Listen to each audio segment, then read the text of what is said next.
Beleza. Bom, gente, bom dia mais uma vez, agora formalmente. Bom, hoje vai ser a nossa última lição da revista que a gente estava estudando, né? Dos profetas do Antigo Testamento. Então, assim, né? A gente estudou já uma primeira revista que contava a história da redenção, a história do povo de Deus do Antigo Testamento e como isso apontava para Jesus. E nessa revista em específico, a gente estudou sobre os profetas que viveram antes do exílio, né? A gente viu ali no finalzinho da primeira revista que o reino de Judá tinha se dividido, né? O reino de Israel tinha se dividido em dois reinos, o reino do norte e o reino do sul, e ali esses reinos foram enviados para o exílio. E aí a gente estava estudando então nessa revista desse trimestre, vamos chamar assim, né? Sobre os profetas que falaram antes do povo ser exilado. E aí, então, hoje, como nas últimas duas lições, né, a penúltima quem deu foi a Bia, a última quem deu foi a Carol, falando sobre o livro de Jeremias. Ele é um livro maior, né, classificado até como um dos profetas maiores, então ele demora mais um tempinho para a gente poder estudar e entender tudo aquilo que está acontecendo nele. Só que aí, uma coisa que eu achei bem interessante de fazer, que a revista faz, é fazer meio que uma ideia, um resumo de tudo que a gente viu até aqui. Então, para poder tentar lembrar de tudo aquilo que a gente viu e contextualizar também, para a gente ver como tudo está conectado. Então, essa lição de hoje, né, a lição 13, viver como estrangeiros a serviço do rei. Mas antes, vamos tentar fazer um resumo de tudo que a gente viu até aqui, né? Vamos tentar lembrar. E aí agora eu vou contar com a memória de vocês,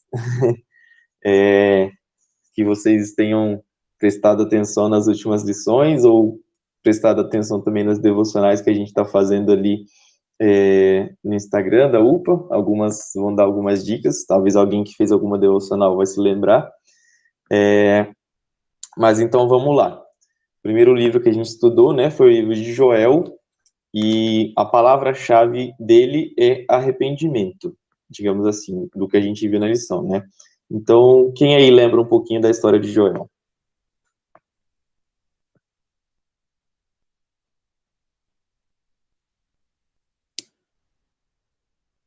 Eu quero que vocês falem, tá bom, gente? A gente vai passar pelos livros. E senão a gente vai demorar muito tempo aqui.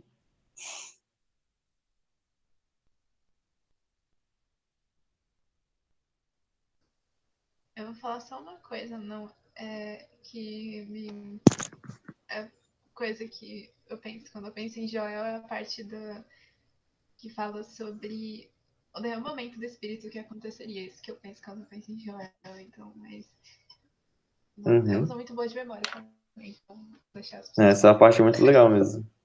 É. Bom, então o livro de Joel ele fala do sofrimento, né, do povo de Israel ali, tinha a praga dos gafanhotos que tinha acontecido, a terra estava arrasada, e aí então Joel ele mostra para o povo que eles estavam pecando e que eles precisavam se arrepender diante de Deus. Então, de uma certa forma, né, quando eles se arrependessem verdadeiramente diante de Deus, Deus ia enviar o seu Espírito para poder estar com eles. Depois disso, a gente viu Amós, que fala sobre justiça e responsabilidade. Alguém quer comentar alguma coisa?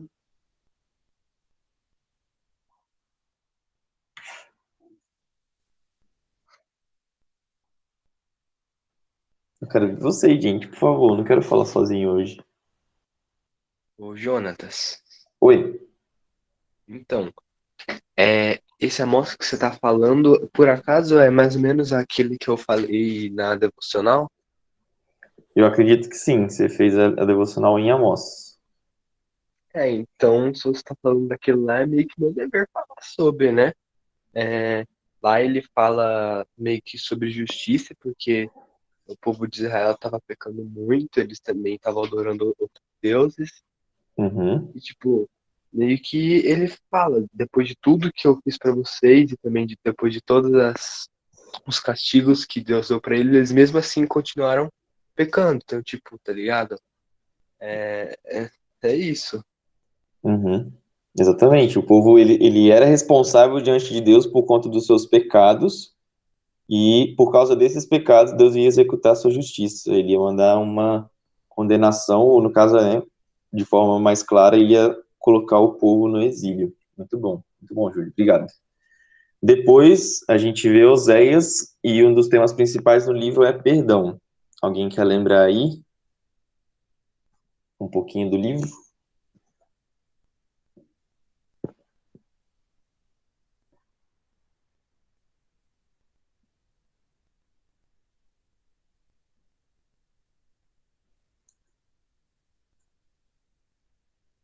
Travou aqui pra mim. A minha internet, será? Alguém?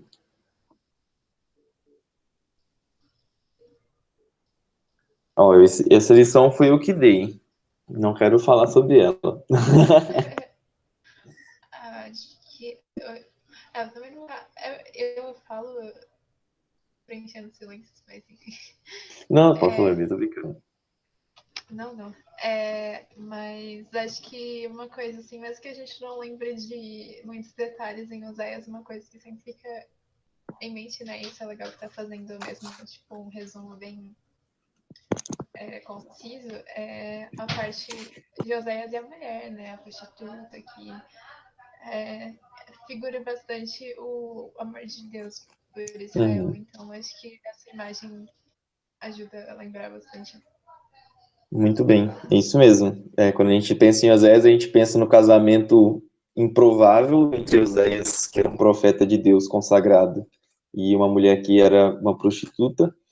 E só que isso, por meio da vida de Oséias, Deus visava mostrar para o povo de Israel que mesmo que o povo se esquecesse de Deus e traísse Deus, basicamente, né, com outros deuses que não eram verdadeiros, Deus ainda assim estava disposto a perdoar. Então, uma das palavras principais em Oséias é perdão, né? Ali em Jonas, Naum e Obadias, a gente vê salvação a todos os povos. Alguém se lembra de Jonas, de Naum ou de Obadias? Quer comentar rapidinho para a gente poder seguir?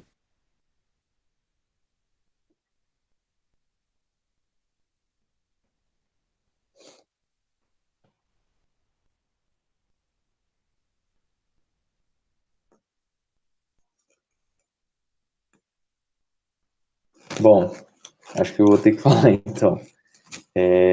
Em Jonas, a gente vê que Deus ele estava disposto a salvar as pessoas ali em Nínive, né? Ele envia Jonas para poder pregar, basicamente, o arrependimento, falando que aquele povo seria condenado para que aquele povo se arrependesse. Então, o povo se arrepende, e isso mostra que Deus não se limitava somente aos judeus, ao povo de Israel no Antigo Testamento. Ele queria também alcançar outras nações. Se a gente lembrar da promessa de Deus para Abraão, né? Ele disse que por meio de Abraão seriam benditas todas as famílias da terra.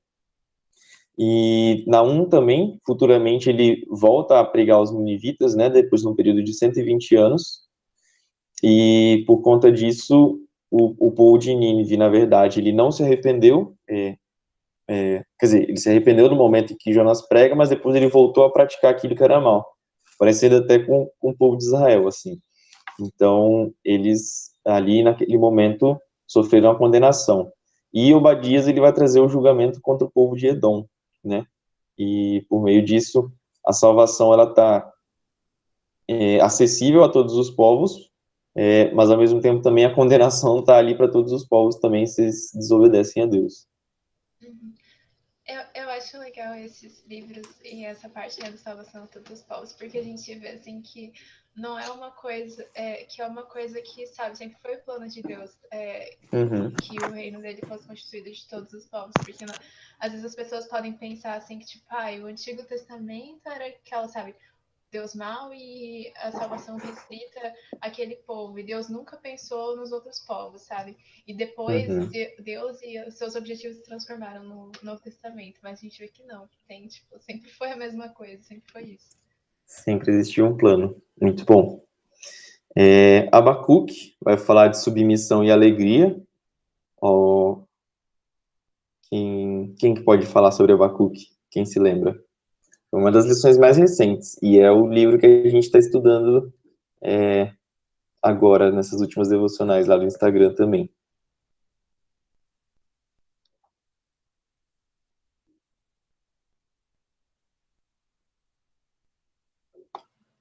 Alguém quer comentar?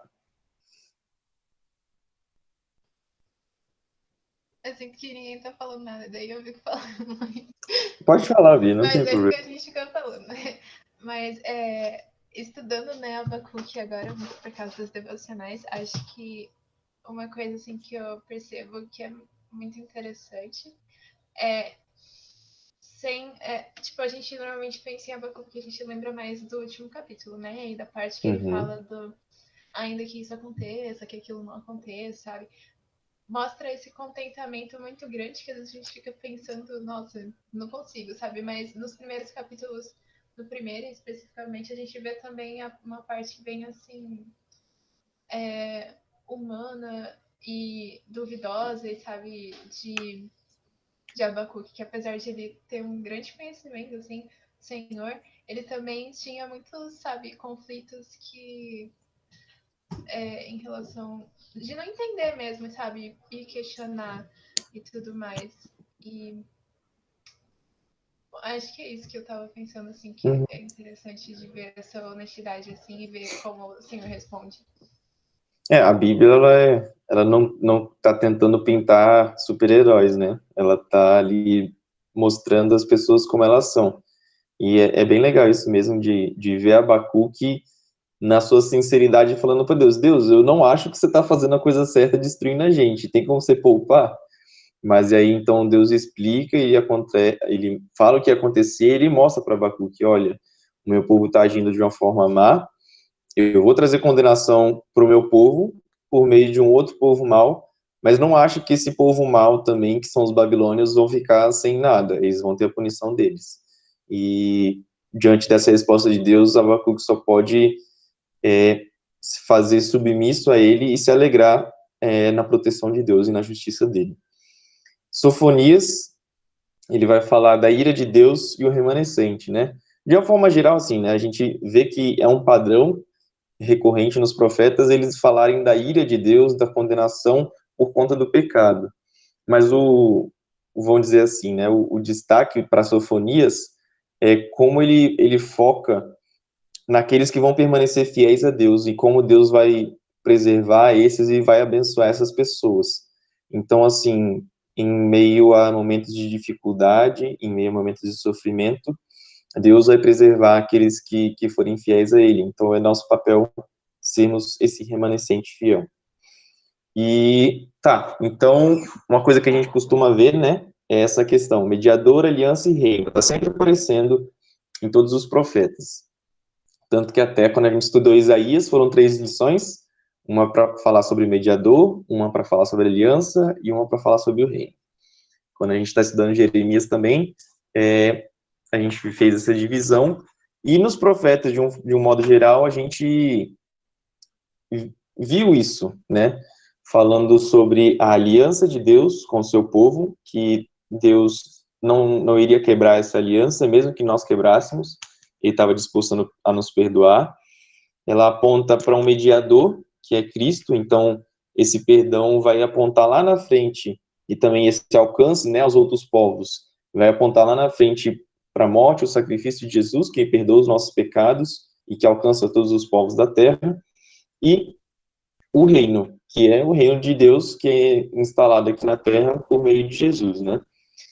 E então, espero que de alguma forma, com esse pequeno resumo de todas as lições que a gente teve até aqui, a gente consiga já ter uma base para poder perceber que tudo está conectado. Não acredite no que as pessoas vão dizer por aí, de que a Bíblia é um livro totalmente desconexo, com histórias nada a ver, contraditórias até, e que Deus não sabe o que ele está fazendo, ou que Deus deu corda no relógio. Eu estou ouvindo essa expressão muito recentemente, mas ela é interessante. Para quem não sabe, existiu o relógio de corda antigamente, que ele funcionava basicamente, você tinha que girar ele para poder girar a molinha que tem dentro, e aí então essa molinha ia fazer o relógio funcionar. E então não é como se Deus tivesse simplesmente criado tudo e depois abandonado a sorte, né? A gente vê que cada acontecimento de todas as profecias revela um plano maior de Deus e que esse plano é a redenção do seu povo, é a purificação, é a consagração do seu povo. E aí, então, todas essas ações de Deus, elas são planejadas, pensadas, são intencionais e não são nada aleatórias, tá bom? Aí, a pergunta uma pergunta recorrente, né, nas lições, a gente falava, quem é esse profeta, onde é que ele estava? Para poder explicar a situação dele. Mas hoje, de uma forma diferente, vamos pensar, onde que Deus está em toda essa história? Onde Deus está ao ver o seu povo sendo condenado, ao ver o seu povo sendo humilhado, massacrado pelos seus inimigos, onde Deus está no mundo de hoje, com uma pandemia que está destruindo a vida de tantos, seja tirando a vida, seja também tantas pessoas perdendo empregos, tantas pessoas sofrendo com depressão e ansiedade dentro de casa. Onde é que Deus está no meio de tantas mortes, de tantas crueldades?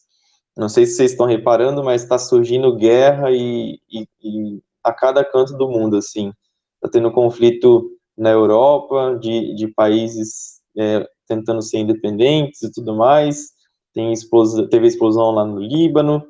Enfim, protestos nos Estados Unidos por conta do racismo.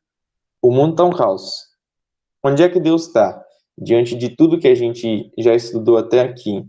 Onde é que Deus está e o que Ele está fazendo? E agora, de verdade, eu queria ouvir a voz de vocês, queria ouvir o que vocês pensam.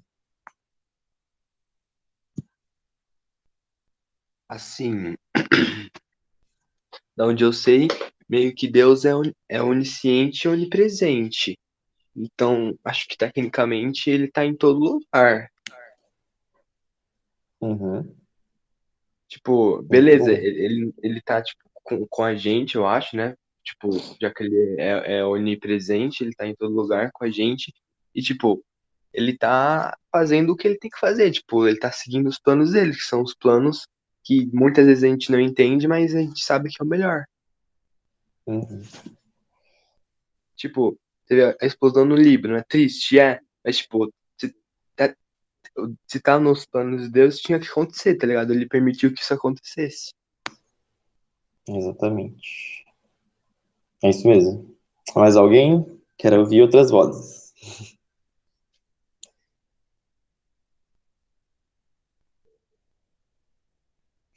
Vocês acham que Deus abandonou o mundo ou Ele está no controle de tudo?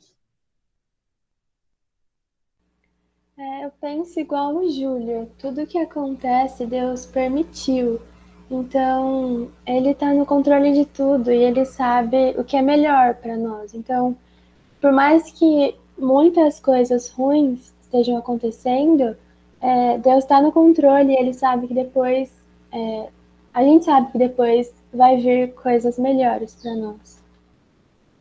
Nada foge do controle de Deus. Exatamente. Muito bom.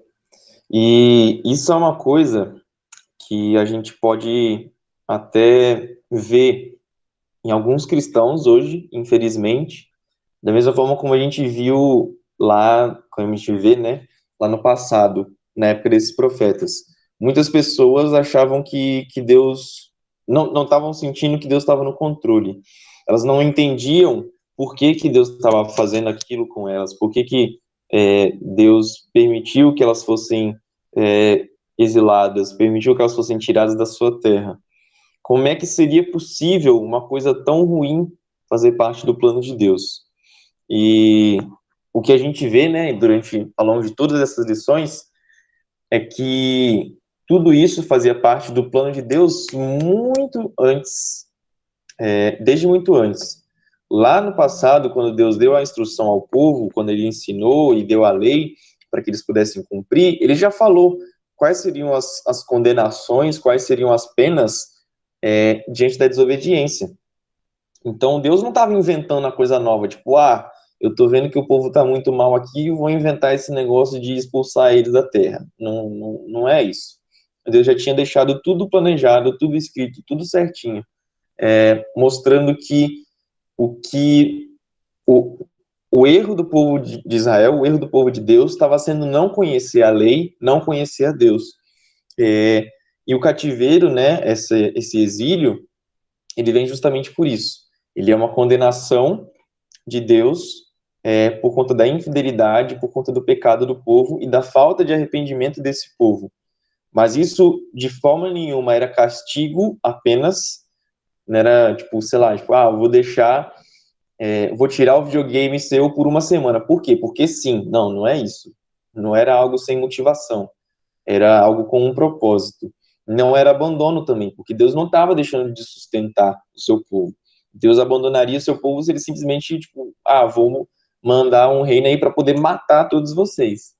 E vocês vão sumir da face da terra. Isso seria abandono da parte de Deus.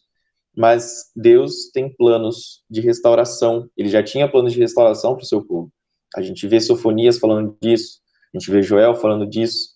Então, muitos outros profetas, na verdade, né? Isaías também, que aponta para o mediador, que aponta para o Redentor, que é Jesus. Então, Deus já tinha um plano, ele já tinha um projeto por trás de tudo isso. E o texto base de hoje, para a gente perceber, né, tudo que está acontecendo, é Jeremias 29.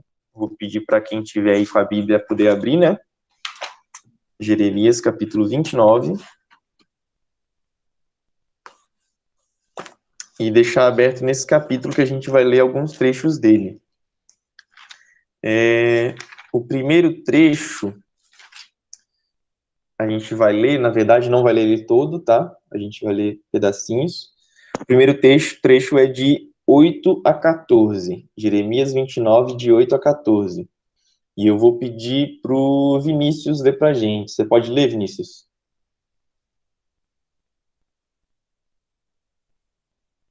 Sim. Beleza. Jeremias 29, de 8 a 14, tá bom?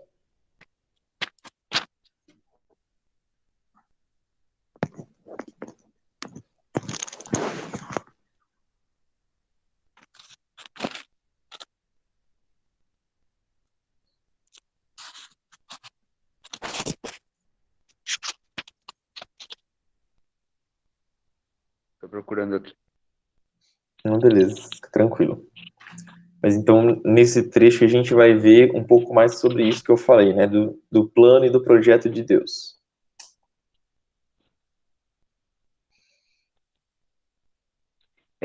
Assim diz o Senhor dos Exércitos, o Deus de Israel. Não se deixem enganar pelos profetas e adivinhos que há no meio de vocês na terra da Babilônia.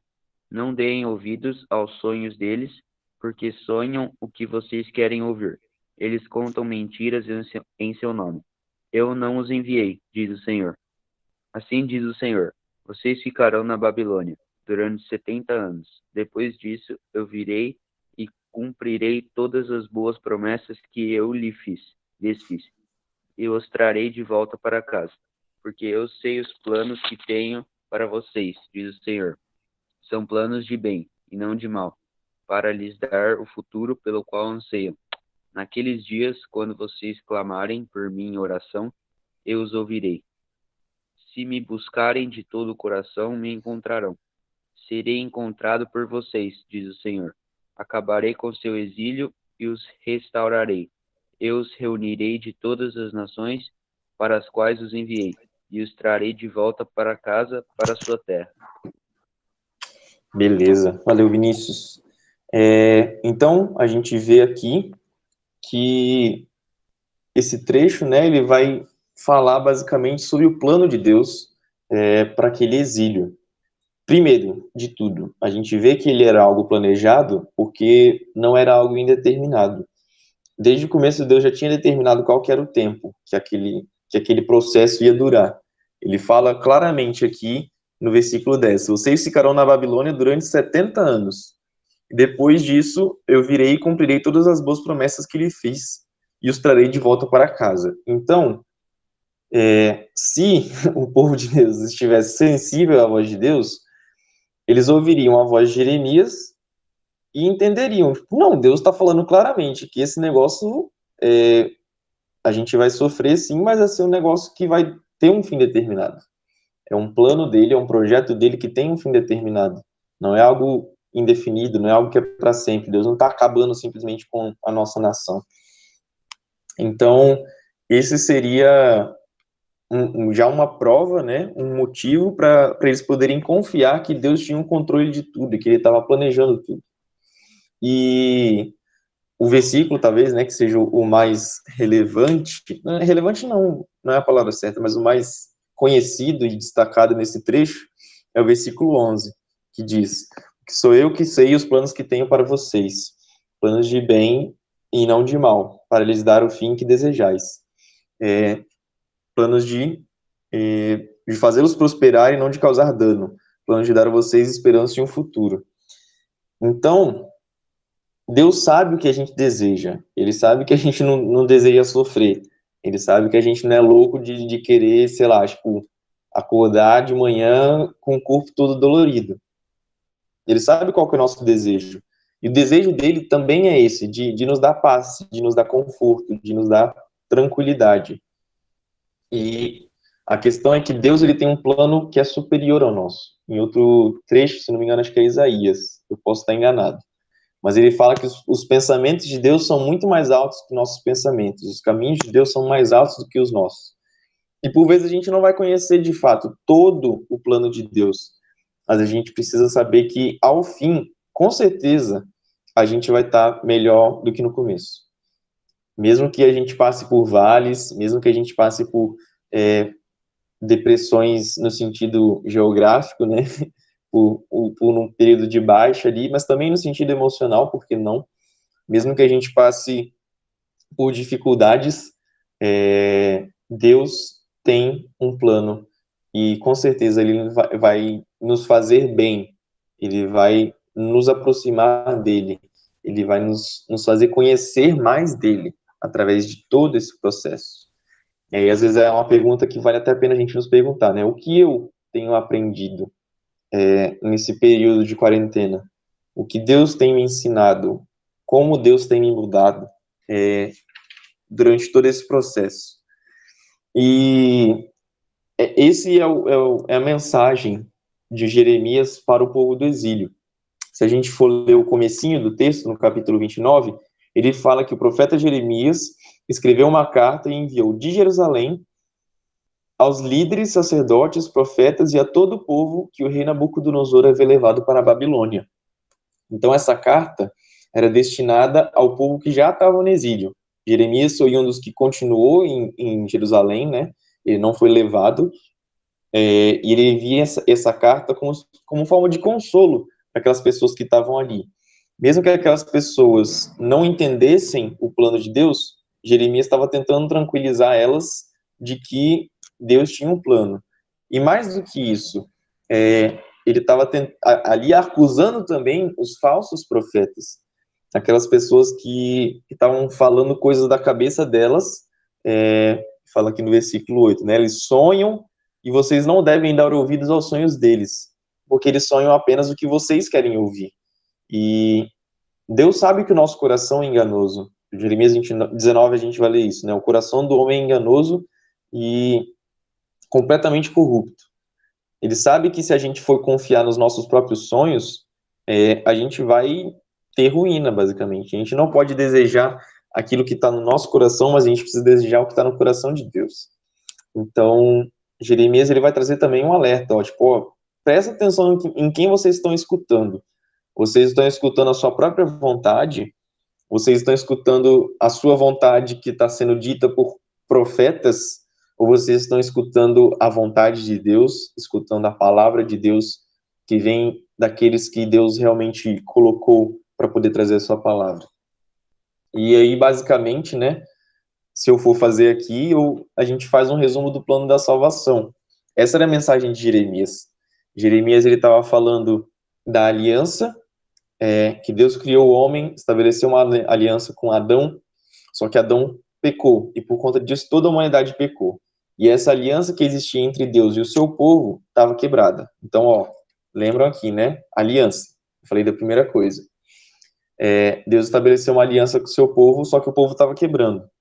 Então, Deus faz uma nova aliança, né, ali por meio de Abraão, para poder falar que ele ia restaurar o relacionamento da humanidade com ele através de um descendente de Abraão. E que, por meio de Abraão, todas as famílias da terra seriam abençoadas. O povo continua pecando, continua quebrando a aliança, e Deus, de fato, envia esse mediador, que é Jesus. Ele promete esse mediador através dos profetas. A gente vai ver vários profetas sendo citados lá nos evangelhos, apontando para Jesus.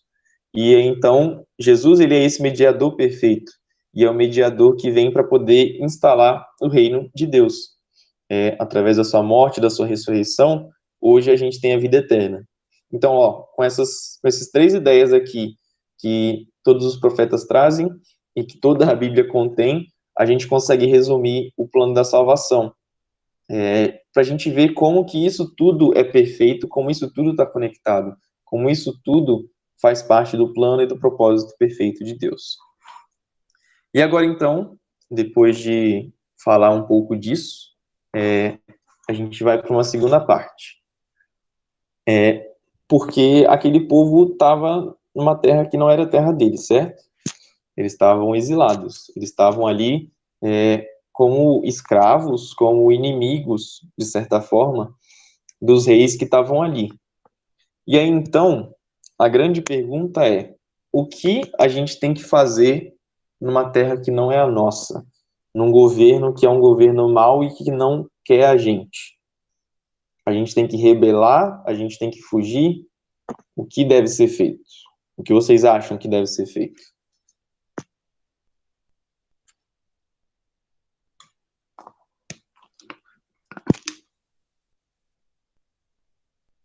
Olha, assim, depende muito da situação no contexto, porque, por exemplo, nesse caso, eu provavelmente pediria para Deus me dar um sinal, pediria para Deus me dar um aviso, me dar uma resposta do que fazer. Aí, dependendo da resposta dele, eu ia agir. Por exemplo, se Deus falasse, opa, meu nobre, agora não vai rolar não, mete o pé. Aí eu meti o pé. Só que aí ele poderia também falar assim, opa, meu consagrado, é, consagra aí as pessoas, tá ligado? Aí eu falar, opa, beleza, a gente tem que ser luz no meio das trevas, tá ligado? A gente tem que ser o sal no mundo. Aí eu vou lá tentar consagrar ele, sacou? Uhum. Não, perfeitamente. A gente tem que, em todo o tempo, buscar, né, qual que é a resposta de Deus, a direção dele. E nesse lugar, nesse momento, por mais que o povo pudesse desejar se rebelar, pudesse desejar fugir dali, Deus, através de Jeremias, fez isso justamente que o Júlio falou, né? Ele dá a resposta para o povo para que eles não fizessem o que eles estavam sentindo no próprio coração. E aí agora, então, a gente vai descobrir o que essas pessoas deveriam fazer. Paulinha, você pode ler para a gente do versículo 4 até o 7 do capítulo 29? Posso? Peraí. Beleza, obrigado. Qual? No 29, do 4 a 7. Tá.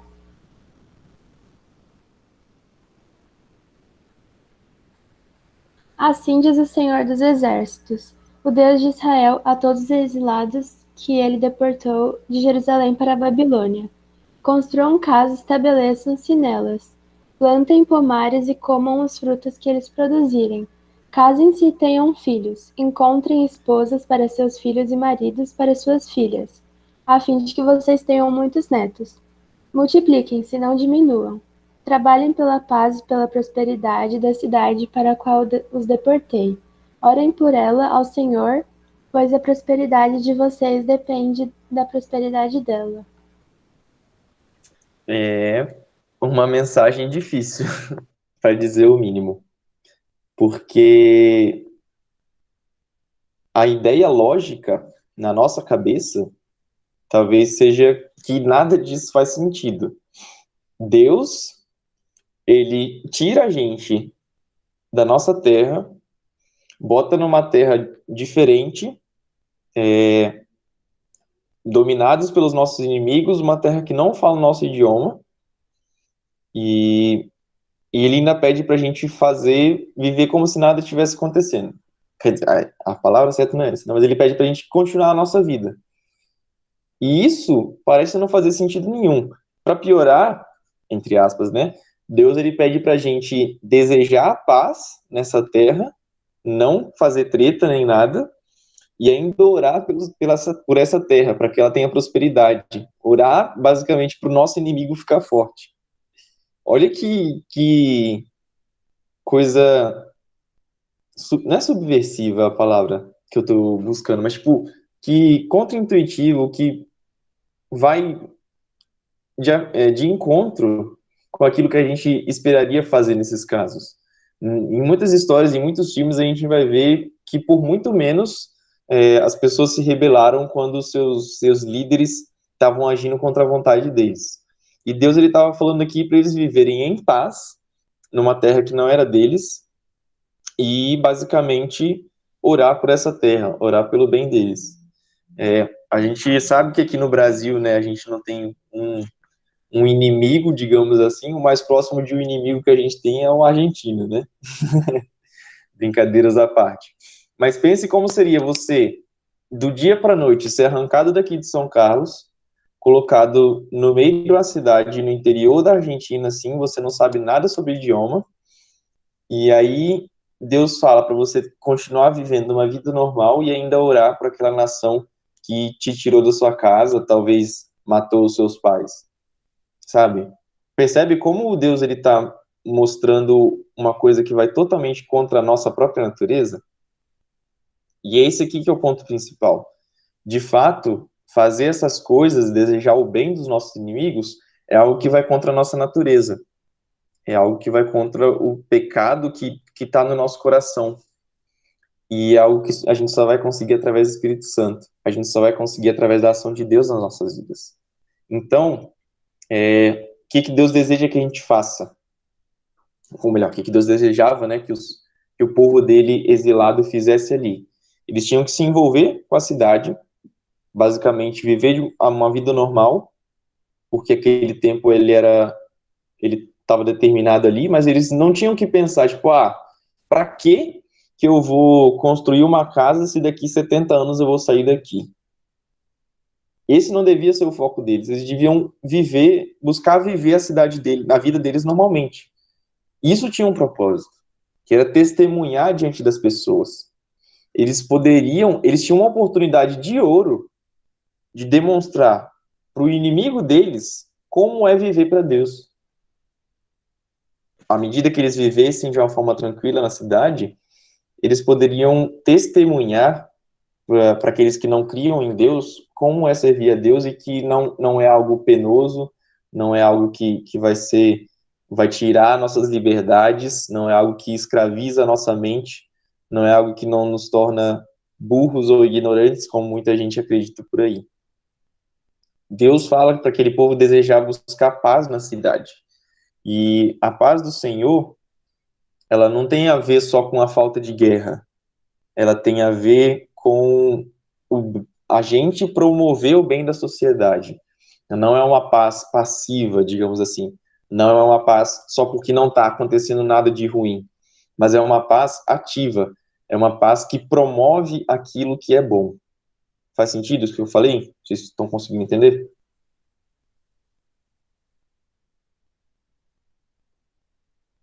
Espero que sim. E a terceira coisa é que Deus pede para o povo orar pela cidade. Então, eles estavam sendo incentivados a orar pelos seus inimigos, orar pelo lugar em que eles estavam. Jesus, futuramente, né, ele fala para a gente orar pelos nossos inimigos. Não que a gente deva buscar fazer inimigos, só para poder orar por eles, mas a gente vai viver a nossa vida, vai testemunhar de Deus, e se eventualmente, por conta da nossa fé, alguém se colocar contra nós, a gente tem que orar por essas pessoas. A gente tem que desejar o bem delas. Então, Deus, ele mostra que o propósito dele, nesse tempo de exílio, era purificar o povo de Israel, né? Ele estava purificando eles dessa forma, e também ele estava ensinando o povo que Deus não estava restrito só a uma localização geográfica. Isso era um erro que os israelitas tinham. Eles pensavam que Deus ali ele estava limitado ao templo, ele estava limitado ao lugar ali do tabernáculo que foi construído por Moisés, depois o templo construído por Salomão. E na verdade Deus não se limita a barreiras geográficas, como o Júlio comentou. Deus ele é onipresente, ele está em todos os países, todos os lugares do universo. E então Deus ele estava ali presente também em um outro país, em uma outra terra. E isso mostra para nós que Deus estava desejando mostrar aos outros povos também, de uma outra forma, de uma forma talvez até presencial, né? Em tempos de pandemia, essa palavra ela tem um significado até mais valioso. Ele desejava mostrar de forma presencial como é se relacionar com o povo dele, como Deus quer se relacionar com os homens, com a humanidade. E aí, então, para poder finalizar a nossa lição, a gente vai buscar entender como isso tudo se aplica a nós. E aí, então, na tela agora tem 3 textos que eu vou pedir para 3 pessoas lerem aí, tá bom? Quem quiser pode abrir em 1 Pedro 2,11, Filipenses 3,20, 2 Coríntios 5,20, para a gente poder entender como tudo isso se relaciona com a gente, beleza?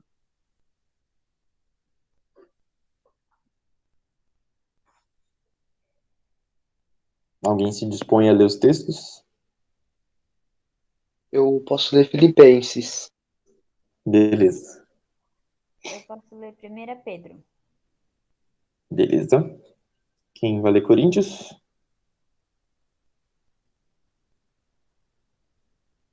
Eu posso. Então tá. À medida que vocês forem abrindo e achando aí, podem ler, tá bom, pessoal? Amados, exorto-vos como peregrinos e forasteiros que sois, a vos absterdes das paixões carnais que fazem contra a alma. Então, Pedro ele fala aí, né, que nós somos peregrinos e forasteiros nessa terra e que a gente tem que se abster das paixões carnais. O que significa? Abrir mão dos nossos desejos pecaminosos, basicamente. Próximo texto. Beleza, então, eu vou ler. Mas nós somos cidadãos do céu e estamos esperando ansiosamente o nosso Salvador, o Senhor Jesus Cristo, que ele virá de lá. Exatamente. Nós somos cidadãos do céu. A gente está aqui nessa terra de uma forma passageira. Se a gente for parar para pensar, é até como se fosse um pequeno exílio de cerca de uns 70 anos, igual o Jeremias estava falando também. Mas a gente sabe que a nossa pátria, né, a nossa ligação, a nossa casa de verdade está lá no céu. E a gente está vivendo uma vida que aqui na terra é passageira, porque no céu ela vai ser eterna. 2 Coríntios. Agora, portanto, somos embaixadores de Cristo. Deus faz seu apelo por nosso intermédio. Falamos em nome de Cristo quando dizemos: reconciliem-se com Deus. Exatamente. Alguém aqui sabe o que é um embaixador ou o que um embaixador faz?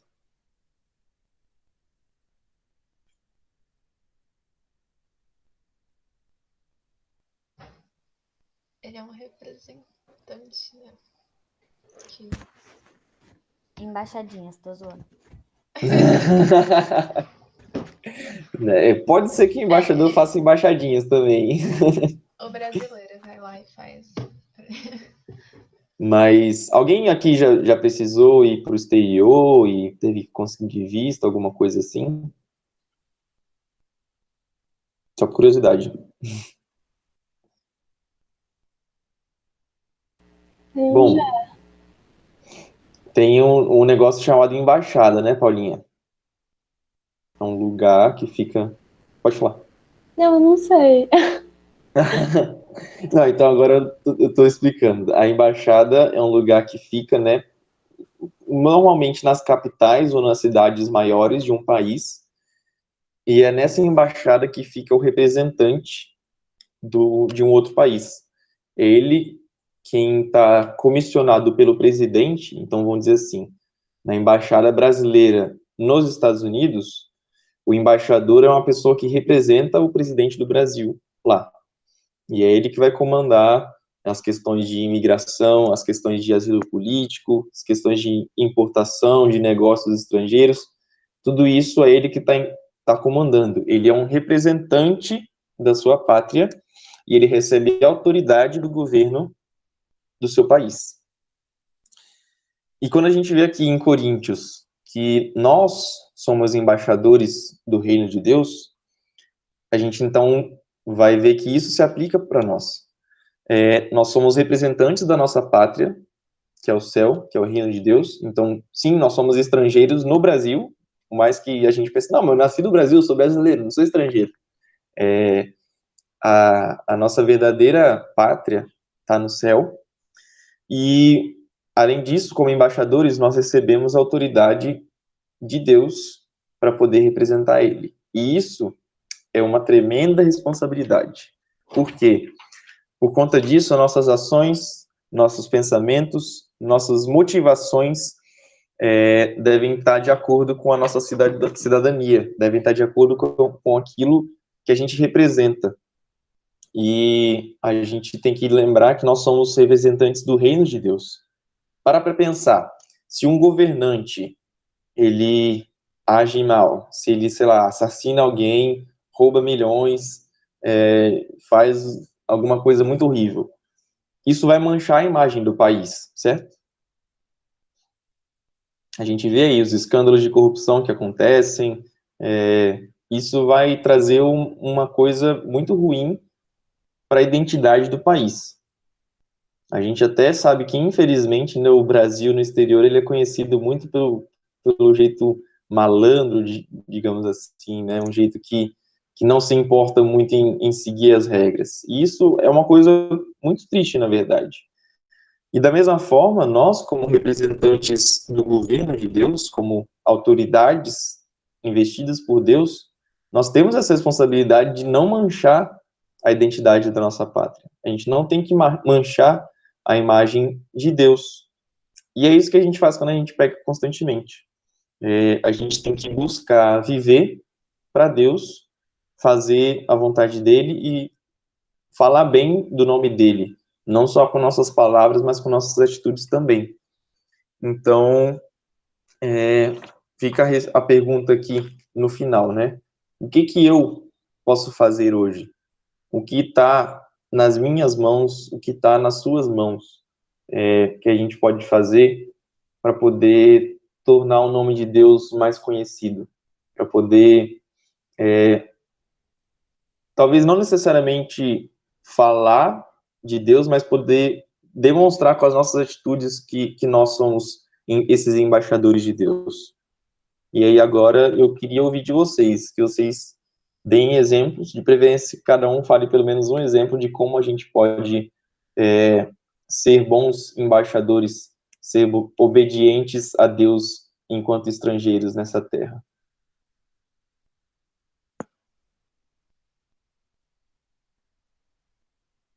Pode falar, pessoal.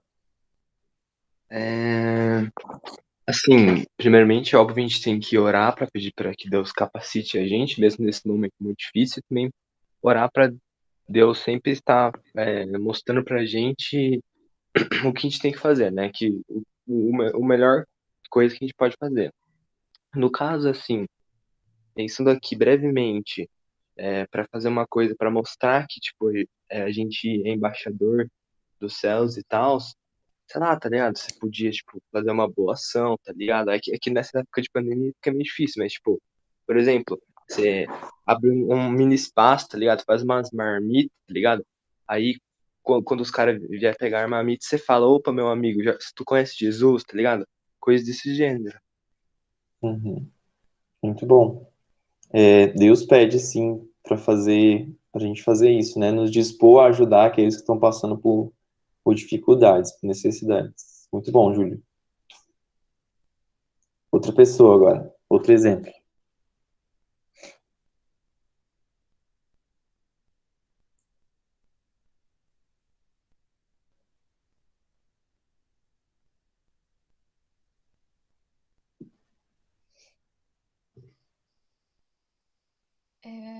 acho que uma coisa assim que deve ser bem distintiva, né, da gente para as pessoas que não são embaixadores de Cristo aqui na Terra é a questão de colocar os outros acima de você no sentido de servir e tudo mais. Então, talvez assim, sendo prática, quando eu falo isso como uma coisa assim que é uma dificuldade minha também, né? De tipo, eu gostaria de descansar e fazer as minhas coisas e ficar de boa, assim. Pegar e pensar, não, sabe, o que Deus falou sobre isso? Que eu deveria colocar as outras pessoas acima de mim nesse sentido de servi-las e tudo mais, então eu vou. Não que isso tenha que virar uma coisa assim, um legalismo que você, tipo, sabe, nunca para. Enfim, não é um caso extremo, mas e pegar e falar, não, sabe, eu vou ajudar essa pessoa com isso que ela tá precisando aqui, fazer essa outra coisa. Eu posso fazer descansar, ter esse descanso em outro momento, mas pegar essas oportunidades e fazer isso, entendeu? Uhum. Servir isso. Muito bom. São essas pequenas renúncias, né, que a gente faz. Abrir mão do nosso tempo para também cuidar de outras pessoas. E acho que até principalmente, né, a coisa que tem sido mais forte nesses últimos dias é a saúde mental. A gente está ouvindo falar bastante, né?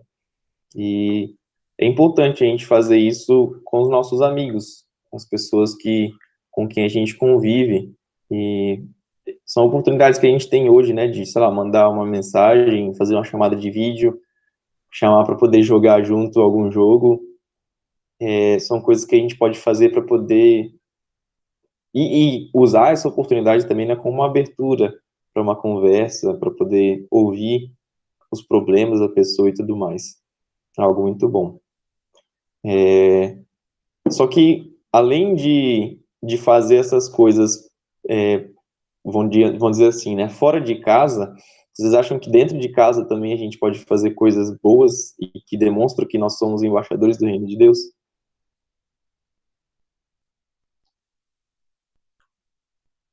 E aí eu quero ver exemplos, tá bom?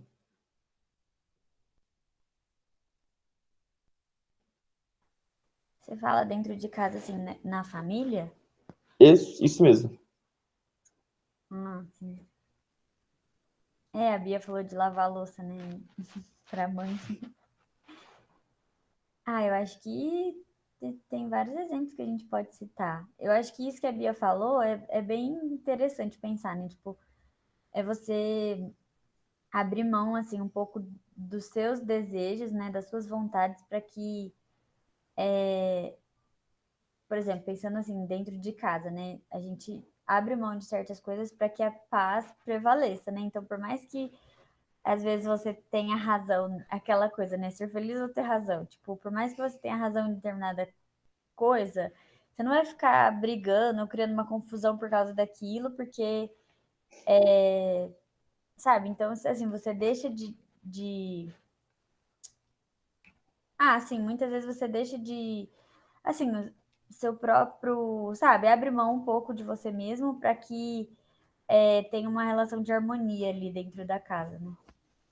Uhum.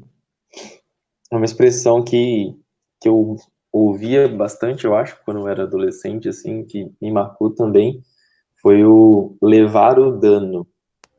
Isso significa, às vezes, você ter que, entre aspas, perder de fazer uma coisa que você gostaria de fazer, mas que vai ser útil só para você mesmo, e nesse sentido ela é egoísta, para você fazer algo que talvez você não queira fazer naquele momento, mas que vai ser bom para você e para outras pessoas. E isso tem a ver com o que a Bia falou, né? Tipo, lavar a louça, sabe? Tipo, tá, se você não lavar a louça, você vai estar ali mexendo no Instagram. Beleza, aquilo está sendo útil para você. Mas se você lavar a louça, você vai estar fazendo algo que é bom para você e para as pessoas que moram na sua casa, porque vai ter louça limpa. E além disso, você vai evitar de ouvir um brigão da sua mãe ou do seu pai depois. Então, tipo, isso que a Carol falou, né, da gente, às vezes, abrir mão de algumas coisas para nós mesmos e para poder fazer pelo outro, se aplica também, né, nesse contexto dentro de casa. Tipo, o exemplo da louça, ele é o clássico, né? Mas existem muitas outras coisas. Eu pensei num outro exemplo aqui também, que Pode o falar. Gustavo estava falando, que é tipo, com relação a comprar coisas, assim. Às Uhum. vezes você quer muito um videogame, por exemplo, que custa muito caro. E aí seus pais vão te ajudar a comprar aquilo. Mas você sabe que, por exemplo, que o plano de saúde tem um determinado valor que tá muito caro, que tá difícil para pagar, sabe? Mas seus pais te prometeram aquele videogame, então eles querem te dar aquilo mesmo tendo uma outra prioridade mais importante, sabe? Então você fala, olha, eu entendo que o plano de saúde é uma coisa para mim também, e então eu abro mão do meu videogame para que a gente possa ter um plano de saúde. É um exemplo. Uhum. E também entre aspas, né, fazer por merecer, digamos assim. Tipo, você percebe que Deus tem sido bondoso com você através dos seus pais, tendo comida, tendo alimento, tendo uma escola, eles compram roupas para você, compram jogos, te dão um celular, você tem tudo isso, e aí você não faz nada em retribuição, você tipo, não ajuda, você não se dedica, você não demonstra amor aos seus pais, isso é algo frustrante para os seus pais e é algo que, na verdade, vai te machucar mais do que te fazer bem. No futuro, você vai talvez refletir e pensar o que você poderia ter feito diferente. E, enfim, esses são alguns exemplos. A gente sabe que tem vários outros, né? Com relação a... O Júlio abriu a parte de falar de fazer o bem ao outro, e também a gente sabe que mais do que ações também em questão de falar de Deus ativamente, a gente também pode e deve fazer isso, a gente deve estar compromissado em falar para as pessoas que estão ao nosso redor que nós somos cristãos. Então, tudo isso são exemplos, são formas hoje que a gente pode fazer, coisas que a gente pode fazer para poder demonstrar o amor de Deus e a presença de Deus nas nossas vidas. Demonstrar que nós somos de outro país. Nós temos um costume diferente. Quando a gente vê uma pessoa de outra nacionalidade, a gente vê que ela se comporta diferente, que ela pensa diferente, que ela fala diferente. Se for comparar, por exemplo, uma pessoa do Japão com uma pessoa do México, são pessoas que têm hábitos totalmente diferentes. E os nossos hábitos têm que ser os hábitos da nossa pátria, os hábitos do nosso país. Então, essas são coisas que a gente pode fazer hoje para poder tornar o reino de Deus mais conhecido, né? Se a gente, às vezes, valoriza tanto a cultura de outros países, a gente, sei lá, tem gente que curte K-pop, então vai se envolver na cultura coreana e tudo mais, mas existe uma cultura maior, que é a cultura do reino de Deus, que deve fazer fazer parte da maior parte da nossa vida. Ela que tem que governar o nosso caminho, a nossa direção. Então, era isso que eu tinha planejado para hoje. Acho que o versículo, né, que a gente pode destacar diante disso tudo é Jeremias 29:11 mesmo. Que vocês se lembrem sempre desses númerozinhos, desse nome. Mesmo que não grave o versículo completo, mas se lembre dessa referência e do significado desse versículo. Tenham sempre no coração de vocês que Deus ele sabe muito bem os planos que ele tem para vocês. Por mais que você talvez passe por um momento difícil, eu sei que talvez aí a maioria de vocês tenham uns avós ainda vivos, que Deus permita que demore muito ainda, mas eventualmente eles vão vir a falecer. Esse vai ser um momento difícil, e é Deus que vai poder consolar a vida de vocês. Se vocês estão vendo que às vezes os pais de vocês estão passando por crises no casamento, vai ser um momento difícil, mas orem diante de Deus. Se vocês estão vendo que está sendo difícil passar de ano, orem a Deus, confiem nele. E se vocês estão vendo que está sendo difícil passar muito tempo longe dos amigos, ficar longe da escola, orem a Deus, busquem a Deus. Ele sabe os planos que ele tem para vocês. Ele sabe aquilo que ele tem desejado para vocês, para todos nós. E ele tem o melhor. O plano dele é o melhor. O plano dele é o que vai nos dar confiança para poder suportar todas as adversidades, todas as situações difíceis dessa vida. Deus sabe que a gente deseja um futuro bom para nós mesmos. Ele sabe que a gente não deseja o mal. E Ele quer esse bem para nós. Então, que a gente tenha confiança. Eu acho que isso é uma das palavras-chave da lição de hoje. Talvez se eu fosse colocar o quadrinho lá, né, o nome de Jeremias e uma palavrinha-chave do lado, seria isso. Confiança. Que a gente possa confiar em Deus, que mesmo que Ele nos envie para poder passar dificuldades, talvez não durante 70 anos, como foi para o povo de Israel, mas por alguns anos, por alguns meses, por alguns dias, por algumas horas, mesmo que Ele nos mande passar por algumas dificuldades, Ele tem um plano, Ele tem um propósito, e aquela dificuldade vai ter um fim. Ela está planejada por Deus. E, enquanto isso, a segunda palavra que eu diria, né, para poder marcar essa lição é testemunho. Enquanto a gente passa por essas dificuldades, que a gente possa permanecer firme diante de Deus e testemunhar sobre quem Ele é e sobre quem nós somos. E é isso. Que Deus nos abençoe. Espero que, por meio dessas lições, vocês tenham aprendido coisas sobre Deus, sobre nós mesmos, e que isso possa fazer alguma diferença na vida de vocês. Amém? Alguém tem um comentário para fazer? Quer falar alguma coisa?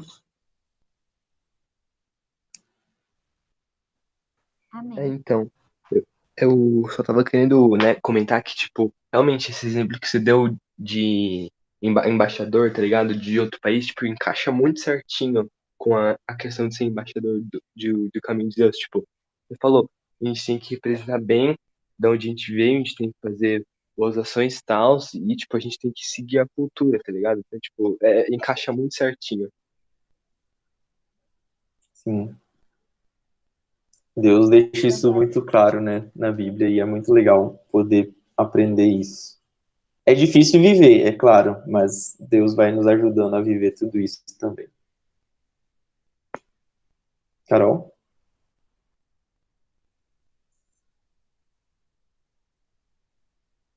Não, eu só falei, é verdade. Foi um bom exemplo mesmo. Ajudou a pensar, a clarear bastante. Foi. Graças a Deus, que bom.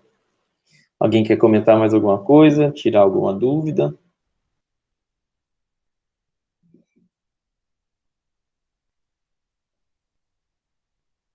Não? Vou pedir, então, para a Bia. Bia, você pode olhar para a gente, encerrando, agradecendo a Deus e pedindo a direção para poder aplicar essa lição nas nossas vidas também. Ok. Senhor, eu te agradeço, Pai, por mais esse dia. Eu te agradeço porque o Senhor está conosco, Pai, em todos os momentos, tanto de alegria, ó Pai, quanto de dificuldade. Te agradeço porque os teus planos, eles se cumprem, ó Pai, mesmo que no momento nós não entendamos os teus propósitos. Te agradeço pela vida dos Jonatas, ó Pai, também da Carol. Te agradeço pela vida de todos os adolescentes. Te agradeço porque o Senhor é quem tem nos capacitado, Pai, para transmitir o teu conhecimento, tua sabedoria, ó Pai. E eu te agradeço pela participação dos adolescentes que mais do que a participação em aula, que isso possa estar realmente tocando os corações e transformando, ó Pai.